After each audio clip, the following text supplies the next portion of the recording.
हो चालेल. नमस्कार, मी डॉक्टर सुभाष भिडे. आज आपण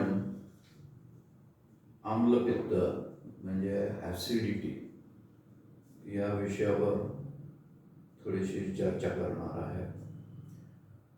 महत्त्वाचं म्हणजे ॲसिडिटी किंवा आम्लपित्त हे आजकाल खूप कॉमन झालेलं आहे.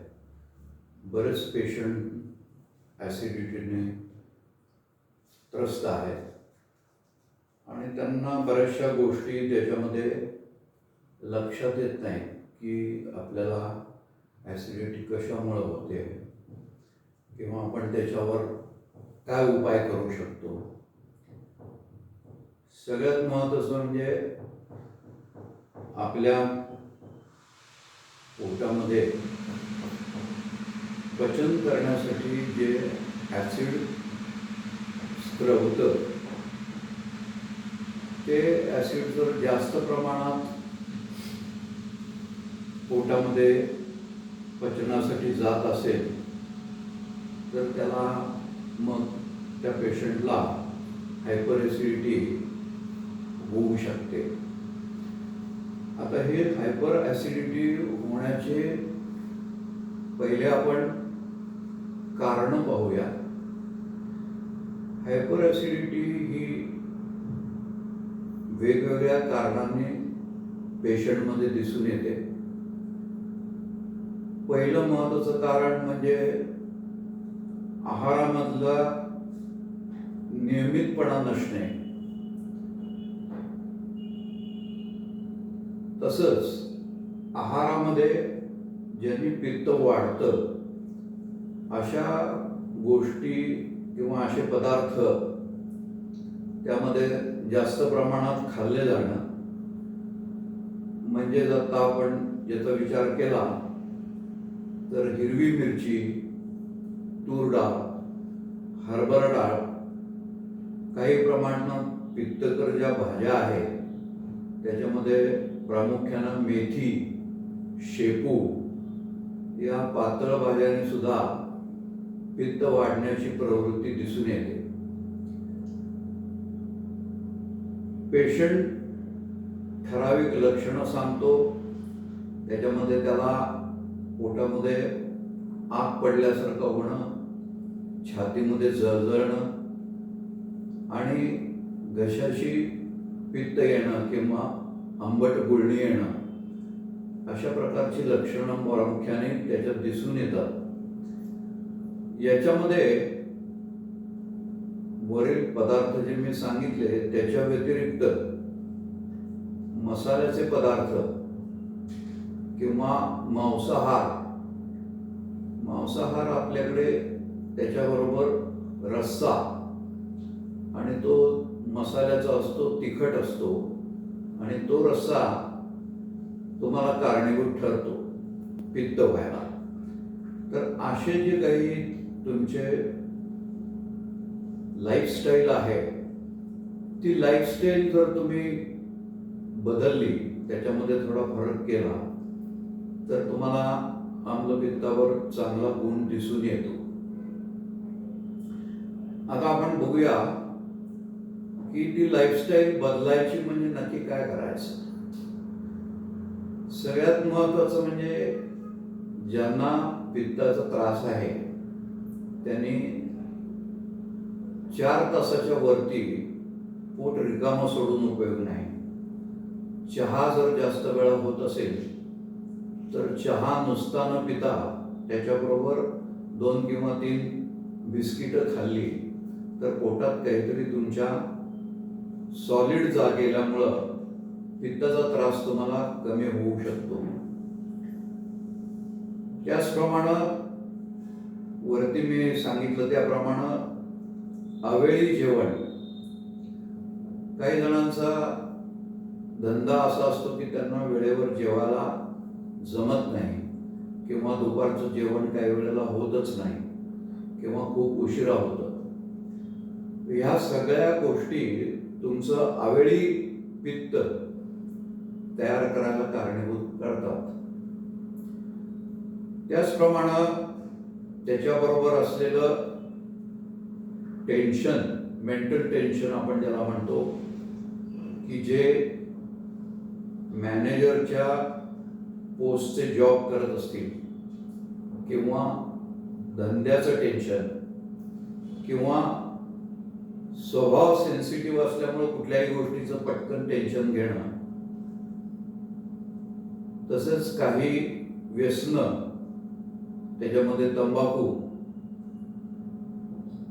दारू आणि सिगारेट स्मोकिंग, या सगळ्या गोष्टी अवेळी तुमच्या पोटामध्ये पित्त स्त्रवायला कारणीभूत ठरतात. आणि जर अशा वेळेला पोटामध्ये काही सॉलिड अन्नपदार्थ नसतील तर हे पित्त काय करतं, तर हळूहळू तुमच्या आतड्याला खायला सुरुवात करतं. त्यामुळं पहिल्यांदा हायपर ॲसिडिटी म्हणजे जास्त प्रमाणात पित्त स्त्रवणे, आणि त्यानंतर त्याची पुढची परिणती किंवा पुढचा स्टेज म्हणजे अल्सरेशन कंडिशन. अशा पद्धतीनं या पेशंटला ह्या हायपर ॲसिडिटी आणि अल्सरेशनला सामोरं जावं लागतं. मग त्याला आयुष्यभर पथ्य करावी लागतात. त्यामुळं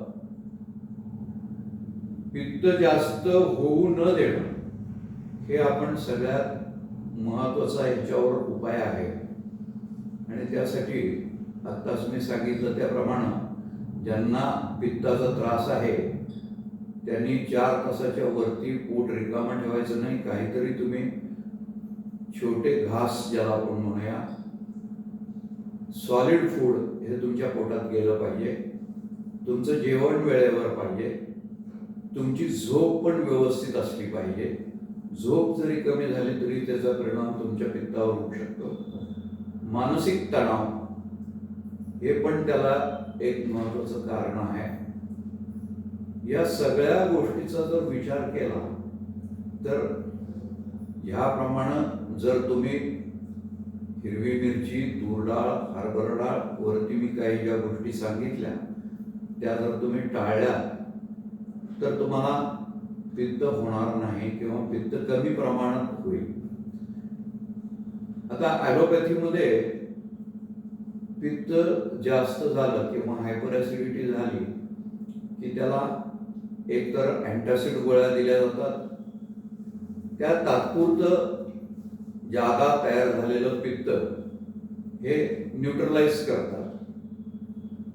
त्याचप्रमाणे ओमिप्रेझॉल सारख्या गोळ्या तुमचं पित्त डिप्रेस करतं किंवा कमी करतं प्रमाण, पण ते घालवत नाही. तुमची जी जास्त पित्त तयार करायची प्रवृत्ती असते ती घालवत नाही. हा ओमेप्रेझॉलचा इफेक्ट पण तेवढ्यापुरता तुम्हाला दिसून येतो. आणि म्हणून या सगळ्यावर होमिओपॅथीमध्ये काही औषधं जी सांगितली गेलेली आहे त्याचा आपण थोडंसं इथे तुम्हाला काही नावं सांगणार आहे. जर तुमची लिव्हर सुद्धा नीट काम करत नसेल तर तुम्ही लिव्हरवर लागू पडणारं औषध, त्याच्यामध्ये होमिओपॅथीचे काही कंपन्यांची प्रिपरेशन्स आहेत ती तुम्ही घ्यायला हरकत नाही. तुम्हाला जर गॅसेस होत असतील, करपट ढेकरा येत असतील तर त्याचं कारण तुमचं डायजेशन पूर्ण होत नाही. आणि यासाठी होमिओपॅथीमध्ये कार्बोवेज, लाइकोपोडियम, नक्सोमिका यासारखे काही ड्रग्ज आहेत. त्याचप्रमाणे अँटिमक्रूड, आयरिसव्हर ही सुद्धा औषधं जास्त प्रमाणात असलेल्या पित्तावर काम करतात आणि ती पित्त प्रवृत्ती कमी करतात. अर्थात ही जी होमिओपॅथीची औषधं आहेत ही औषधं तुम्ही लक्षणांप्रमाणे घ्यायची असतात.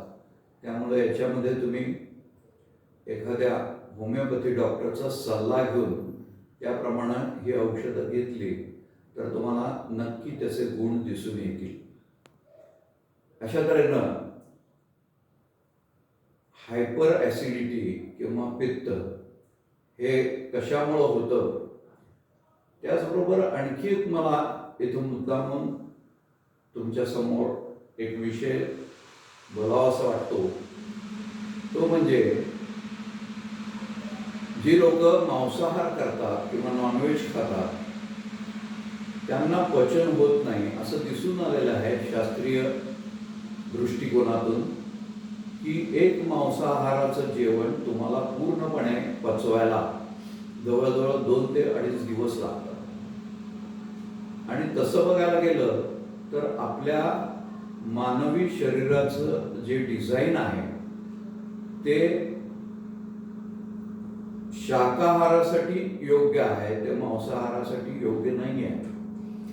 कारण मांसाहार जे प्राणी करतात त्या प्राण्यांच्या मध्ये जे ॲसिड आत तयार होतं, आम्ल जे तयार होतं, त्याचा pH जवळजवळ 2 ते 3च्या दरम्यान असतो. आणि आपला शाकाहारी माणसाच्या मध्ये जे पित्त तयार होतं किंवा आम्ल तयार होतं त्याचा pH असतो 4.2 ते 5 पर्यंत. यामुळे काय होतं की मांसाहार केल्यानंतर ते पचवायची ताकद त्या पित्तामध्ये, आपल्या मानवी शरीराच्या पित्तामध्ये नाही.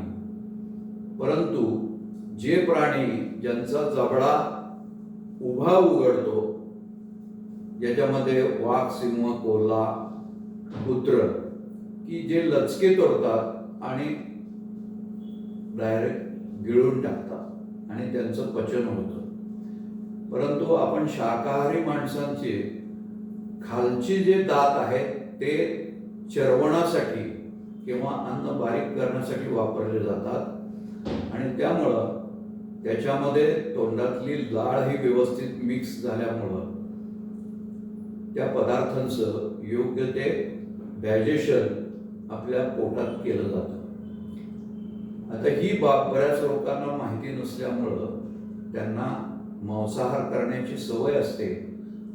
जोपर्यंत त्यांची डायजेस्टिव्ह सिस्टीम चांगली आहे तोपर्यंत ते पचवू शकतात मांसाहार. परंतु ज्या वेळेला त्यांचं वय वाढत जातं आणि डायजेस्टिव्ह सिस्टीम जशी वीक होते तसं त्यांना मांसाहार पचवणं जड जातं. आणि मग त्यातून त्यांना पचन न होणे, पोटात गॅसेस होणे, करपट ढेकरा येणे, मूळव्याधीचा त्रास सुरू होणे यासारख्या अनेक व्याधींना सामोरं जावं लागतं. आणि म्हणून मला असं सुचवायचं आहे की तुम्ही तुमच्या आहारामध्ये योग्य ते परिवर्तन करून या पित्तावर किंवा हायपर ॲसिडिटीवर मात करू शकता. थँक्यू.